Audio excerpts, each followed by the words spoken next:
बिस्मिल्लाहिर्रहमानिर्रहीम अस्सलाम वालेकुम दोस्तों। अरशद लोधी कम ਦੀਆਂ ਗੱਲਾਂ ਨਾਲ ਹਾਜ਼ਰ ਖਿਦਮਤ। ਕੀ ਹਾਲ ਜੇ? ਠੀਕ ਠਾਕ ਹੋ? ਖਰੀਅਤ ਨਾਲ ਹੋ? ਲਓ ਜੀ, ਤੁਹਾਨੂੰ ਇੱਕ ਬਹੁਤ ਪਿਆਰੀ ਜੀ ਅੱਜ ਗੱਲ ਸੁਣਾਈਏ। ਕੀਮਤੀ ਗੱਲ ਹੈ, ਗੌਰ ਨਾਲ ਸੁਣਨਾ ਤੇ ਪੂਰੀ ਸੁਣਨਾ ਤੇ ਤੁਹਾਨੂੰ ਸਮਝ ਆਏਗੀ ਕਿ ਦੁਨੀਆ ਦੇ ਉੱਤੇ ਕਿਸ ਤਰ੍ਹਾਂ ਫਰਾਡ ਹੁੰਦੇ ਨੇ ਕਿ ਬੰਦਾ ਕਿਸੇ ਦੀ ਮਤਲਬ ਤਕੱਦਸ ਵਾਸਤੇ ਕਿਸੇ ਨੂੰ ਪਿਆਰ ਮੁਹੱਬਤ ਕਰਨ ਵਾਸਤੇ ਵੀ ਬੰਦਾ ਅੱਜ ਬੜਾ ਸੋਚਣਾ ਪੈਂਦਾ ਹੈ ਕਿ ਯਾਰ ਮੈਂ ਕਿਹਦੇ ਨਾਲ ਮਤਲਬ ਦੋ एहतराम कर रहे हैं।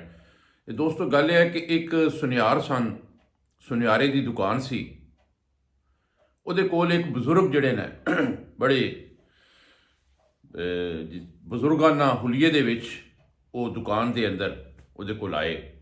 आके उन्होंने कोलों कुछ जेवर देखने की डिमांड की कि मेरे बेटे की शादी है, मैनू कुछ जेवर दिखाओ, कुछ चूड़ियाँ, कोई मतलब सैट वगैरह। और जूलर ने बड़े अच्छे सैट कट के उन्होंने अगे रखे, चूड़ियाँ के भी, वैसे भी दूसरे माला सैट, गम माला सैट सारे वगैरह। तो वो बजुर्ग देख रहे सन तो एक औरत जिहड़ी है वो अंदर दाखिल होंदी है। तो जिस वेले अंदर दाखिल हुई तो यकदम उन्हें जनाब अली हैरानगी का इजहार किया और अगे वध के उन्होंने बजुर्गों के गोडियां नूं हथ ला के ते सलाम पेश किया। तो बड़ा उन्होंने मुखातब हुई कि जनाब शाह साहब तुसी किस तरह, तुसी अज कित्थे मतलब आए हो, ये है वो है वो है।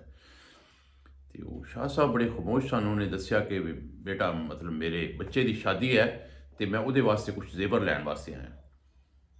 तो बड़ियाँ मतलब जिस तरह एक लंबियां चौड़ियां गल्लां उस औरत ने शुरू कर दित्तियां कि बजुर्गो मेरी तो जिंदगी बदल गई, मेरी तो काया पलट गई, तुसी मतलब मैनू दुआ दी सी तो अल्लाह ताला ने मेरे ते बड़ा करम कर दिता, मेरा फलाना मसला भी हल हो गया, मेरा फलाना मसला भी हल हो गया। बहुत सारे मसले उन्हें गिन के सुना दिते। तो वो दुकानदार बेचारा बड़े परेशान हो के बड़े गौर नाल बड़ा देख रहा है, सुन रहा है कि यार की माजरा है, ये कौन बजुर्ग ने जिहड़े मतलब जिन्हां वास्ते औरत एडी मतलब गल कर रही है। खैर जिस वेले वो गलबात करन तो फारग हुई तो उन्होंने दुकानदार ने कहा कि बीबी तुसी कौन हो और मतलब बजुर्ग जिहड़े ने कौन ने, मैनू कोई थोड़ी समझ नहीं आई गल दी, तो मैनू जरा थोड़ा जिहा तारफ कराओ इन्हां बजुर्गों का। तो औरत ने कहा कि भाईजान तुहानू इन्हां दा पता ही नहीं गा।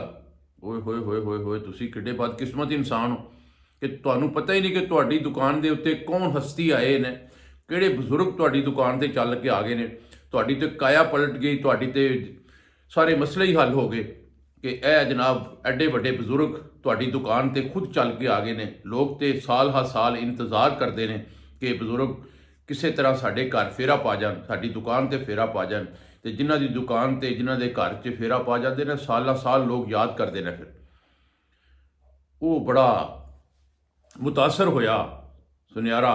उन्हें कहा जी बजुर्गो, हाथ चुमिया, अगे वध के सलाम किया कि माफ़ कर देना जी, क्योंकि मैनू पता नहीं सीगा, मैं तुहानू पहचान नहीं सकिया।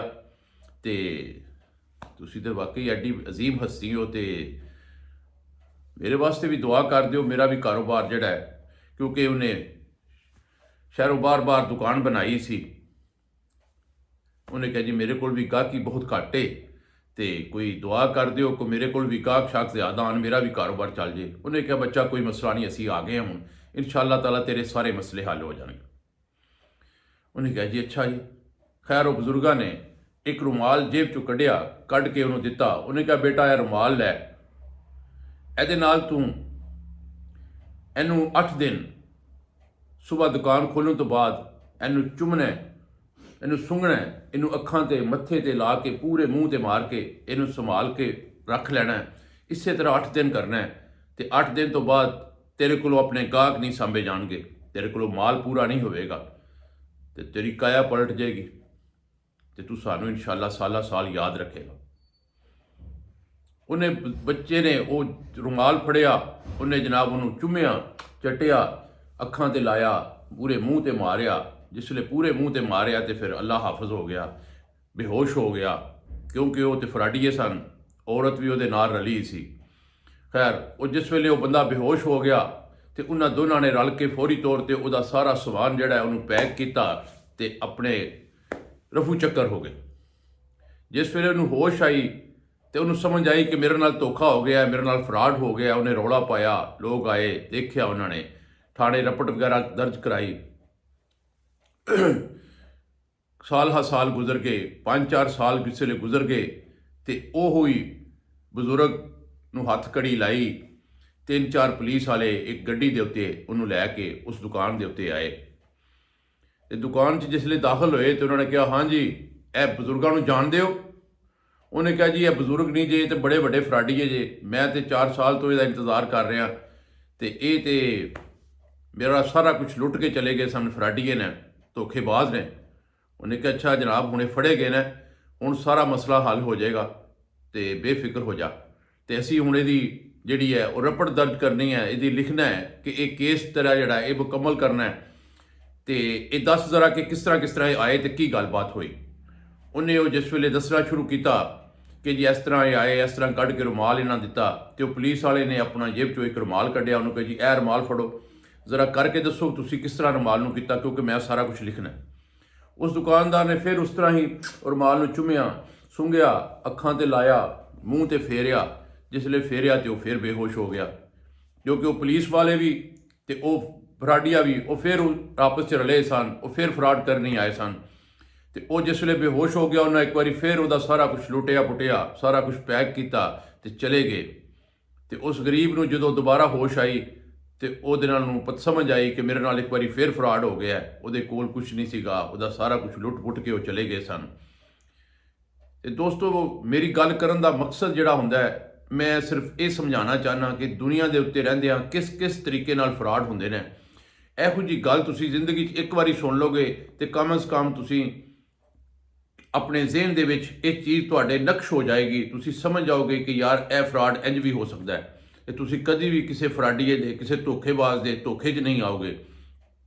ਤੇ ਇਸੇ ਵਾਸਤੇ ਮੈਂ ਤੁਹਾਨੂੰ ਬਾਰ-ਬਾਰ ਇਹ ਤਾਕੀਦ ਕਰਨਾ ਹੁੰਦਾ ਕਿ ਗੱਲ ਜਿਸ ਵੇਲੇ ਮੈਂ ਸੁਣਾਉਣਾ ਤੇ ਉਹਨੂੰ ਪੂਰੀ ਸੁਣ ਲਿਆ ਕਰੋ, ਕਿਉਂਕਿ ਮੇਰੀ ਗੱਲ ਸੁਣਾਉਣ ਦਾ ਮਕਸਦ ਕੋਈ ਮੇਰਾ ਆਪਣਾ ਜ਼ਾਤੀ ਫਾਇਦਾ ਨਹੀਂ ਹੈ, ਕਿਉਂਕਿ ਮੈਂ ਸਿਰਫ ਗੱਲ ਸੁਣਾਉਣ ਦਾ ਮੇਰਾ ਮਕਸਦ ਇਹ ਹੁੰਦਾ ਹੈ ਕਿ ਕਿਸੇ ਦੂਸਰੇ ਬੰਦੇ ਨੂੰ ਜਿਹੜਾ ਮੇਰੀ ਗੱਲ ਸੁਣ ਰਿਹਾ ਉਹਦਾ ਭਲਾ ਹੋ ਜਾਏ, ਉਹਦਾ ਫਾਇਦਾ ਹੋ ਜਾਏ, ਕਿ ਮੇਰੀ ਗੱਲਾਂ ਸੁਣਨ ਤੋਂ ਬਾਅਦ ਕਮ ਅਜ਼ ਕਮ ਉਹਦੇ ਨਾਲ ਧੋਖਾ ਨਾ ਹੋ ਸਕੇ, ਫਰਾਡ ਨਾ ਹੋ ਸਕੇ। ਠੀਕ ਹੈ ਜੀ। ਤੇ ਗੱਲ ਪਸੰਦ ਆਈ ਹੈ, ਲਾਈਕ ਕਰ ਦਿਓ, ਸ਼ੇਅਰ ਕਰ ਦਿਓ। ਜਿਹੜੇ ਦੋਸਤ ਚੈਨਲ 'ਚ ਨਵੇਂ ਨੇ, ਸਬਸਕ੍ਰਾਈਬ ਕਰੋ, ਚੈਨਲ 'ਚ ਸ਼ਾਮਲ ਹੋ ਜਾਓ। ਬਸ਼ਰਤੇ ਜ਼ਿੰਦਗੀ, ਕੱਲ ਫਿਰ ਇੱਕ ਨਵੀਂ ਵੀਡੀਓ ਨਾਲ, ਪਿਆਰੀ ਜੀ ਖੂਬਸੂਰਤ ਵੀਡੀਓ ਦੇ ਨਾਲ ਹਾਜ਼ਰ ਹੋਵਾਂਗਾ। ਕੱਲ ਤੱਕ ਇਜਾਜ਼ਤ ਚਾਹੁੰਦਾ। ਅੱਲਾ ਹਾਫਿਜ਼।